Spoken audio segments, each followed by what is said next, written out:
Hello, welcome. I have a very brief live for you today. I want to talk about something called the Sphincter of ODDI. This is a part of the digestive system that I was aware of, but I didn't know its name. Understanding what the Sphincter of ODDI is, how it functions, and what can happen if it's not functioning correctly will absolutely blow your mind. It is mind-blowing. There's no other way to describe it. So, if you know anything about the digestive system, if you know about the anatomy and the physiology of the digestive system, particularly the upper digestive system, because this is where a lot of stuff is happening.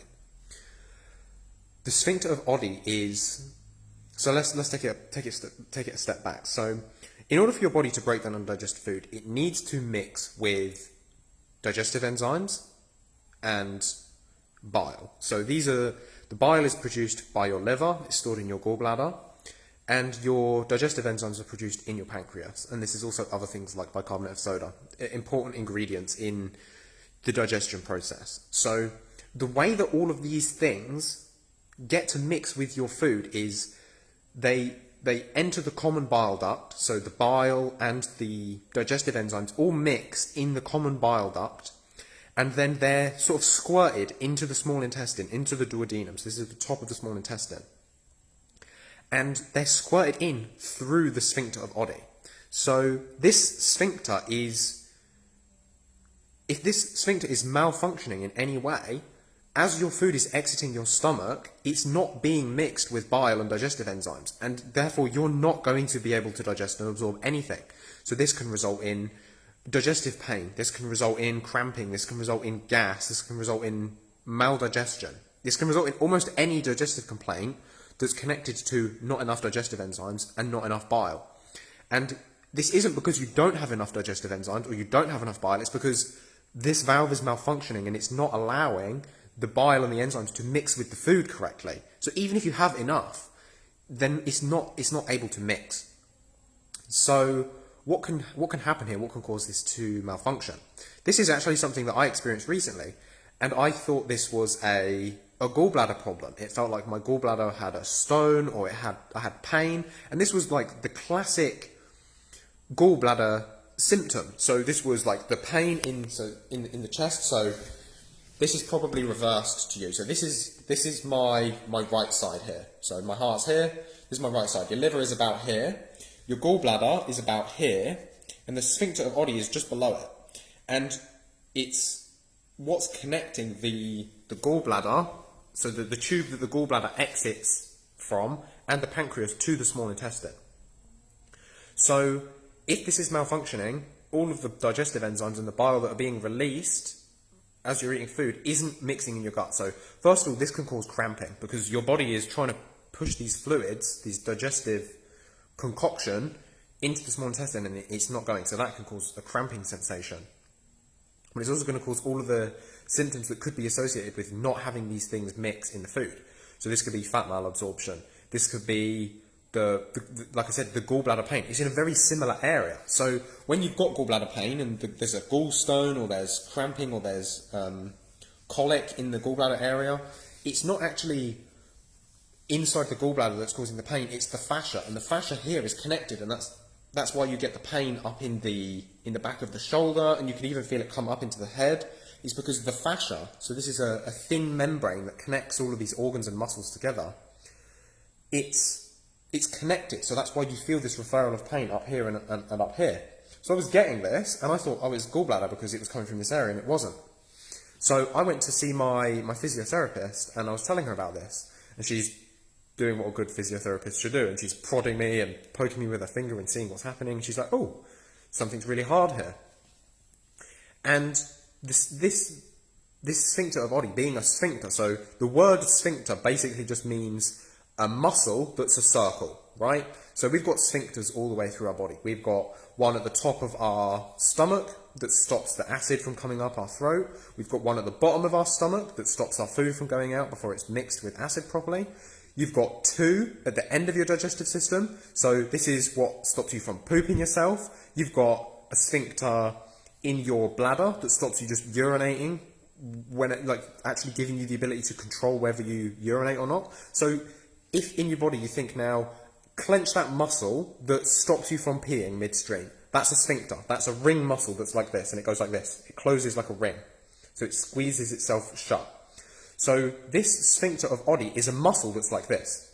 And the thing about muscles is they can get trigger points. So a trigger point is where the muscle, for some reason, this can be because of emotions, repressed or suppressed emotions. This can be because of increased exertion. So when you work a muscle out too hard, or you force it to experience a stress that it can't handle. So this could happen if you eat a meal that's past your digestive capacity.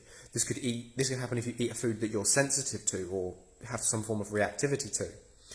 This could happen for lots of different reasons. This could happen if you have an experience that, like an emotional experience that you can't digest. It exceeds your digestive capacity, it exceeds your emotional capacity. It can cause a build-up or a holding in this area of the body. So this sphincter muscle gets a trigger point.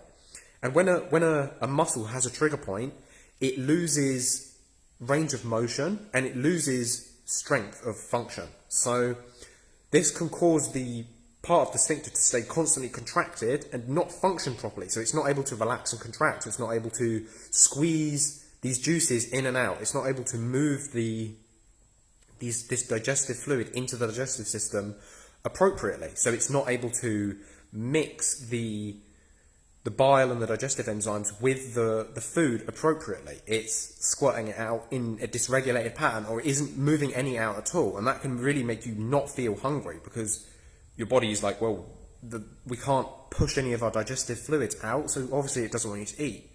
And it can cause the pain, because obviously it's a trigger point. Trigger points refer pain. So the solution to this for me was ischemic compression. So this is a very common way to treat trigger points. Essentially, a trigger point is a band of contracted muscle. So if you imagine this is what the muscle fibers look like. This is how they should look. A trigger point is where they get kind of all clustered up like this and they get all knotted. So when you use ischemic compression, you push on it really hard and it causes it to push out. Actually, what happens is when you push it, it makes it contract. So this hurts. This hurts initially. It makes it contract a lot, but in this contraction process, it squeezes out all of the toxins and the lactic acid and the things that are causing the contraction. This can squeeze out emotions as well. So this can be an emotional experience when this is happening. So when I was doing this, I know that the emotion that was connected to this was anger, because as she was pressing it, I was like, fuck, that hurts. I don't like you for doing that. And it made me realize that that's the emotion that had caused this to contract in the first place. I'd been hurt in some way and I was angry about it, but I didn't want to consciously acknowledge that and express it. So the energy has to go somewhere, right? You can't destroy energy. So the energy is there. So it's like, okay, let's store it here in the sphincter of ODDI. So that suppressed my appetite. I hadn't digested that emotion. So my body was at digestive capacity, didn't want to digest the food. And it was being held there. So all she did was hold on it for a little while, pushed her thumb into it. And then once it began to release, did a movement where she lifted my right leg up, which just allowed her to get a different angle on the sphincter to press any trigger points out in a different area. And as it began to relax, I felt the motility kick in my gut. My body was like, cool, the valve isn't stuck anymore. We can start mixing the digestive enzymes, the bile with the food. So the stomach started emptying. I could literally feel it happening. The stomach started emptying. I felt the motility kick in. I felt this like, I'm hungry. I've got this desire for life, for experiences. And I felt like this huge unblocking process just happened, just from her pressing the sphincter. So it causes the muscles to contract, and then as all of these things get released, it relaxes, and it's able to function properly again. It's able to contract and release and contract and release, and let the bile and the digestive enzymes begin to flow properly. So the mainstream approach, so mainstream medicine, to any kind of dysfunction with this sphincter is just chop it out. The thing is, this sphincter does a lot of important things. It regulates the speed of these things, these digestive enzymes in the bile coming out, so it mixes with the food properly. But it's also what allows the bile that's being secreted from the liver to be stored in the gallbladder. So this sphincter plays a role in allowing you to store your bile in the gallbladder for later on. So removing this means your bile is just leaking out all of the time, and you're also going to have a possibility of food refluxing up the bile duct, which you don't want.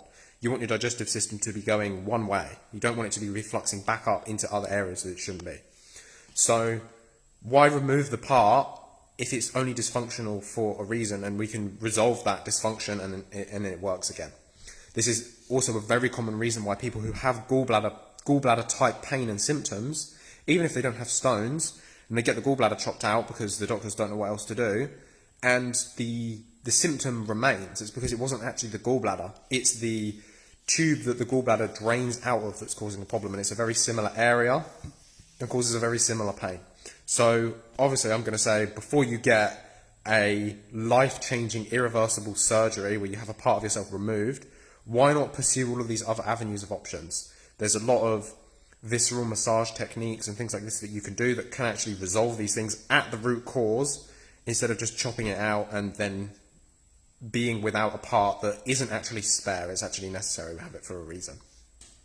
So just very, very brief, very quick, amazing experience. If you have gallbladder or any type of digestive issues, definitely suggest you get someone competent to work with that can do things like visceral massage and is familiar with these kinds of things. Very helpful, very useful person to have around. Yeah, give it a shot. Don't get yourself chopped apart. You don't come with spare parts. If it's a last, have it as the last step, not the first step. Try and figure out how you can do it without cutting yourself apart, because you need these things, right? This sphincter works for a reason. It does a lot of important jobs. So that's everything for me today. Let me know if you've ever heard of this thing before. Let me know if you think you have any issues with it. And if you need help connecting with somebody that might be able to help you with this, let me know. I'd love to help connect you.